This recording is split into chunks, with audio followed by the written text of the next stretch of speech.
Урматтуу мусулман бир тууганым, такыбалык.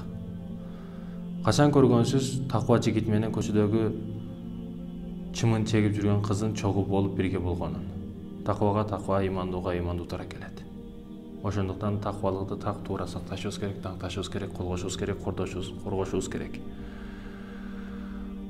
Ошентип такыбалык, урматтуу бир туугандарым, такыбалык. Султан Абдулхамид хан да бул падыша болбосо, өзүнүн бут кийими жыртылса өзү тигишкен. Калай калкка кайрылып ага, "Эй, койгун, жаңысын эле кийгин, сага жарашат, падышасың." Жок. Мен падышамын, ооба падышамын.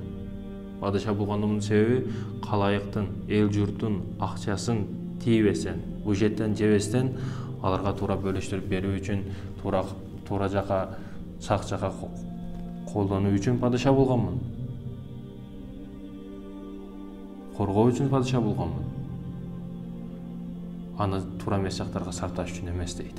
Мен тийбеймин акчага дейт. Бул урматтуу мусулман бир тууган падышачылыктан түшкөндөн кийин бунун үйүнө урулар түшөт. Үйгө акчаны жыйнап койсо керек, бул баары бир деп урулар түшөт.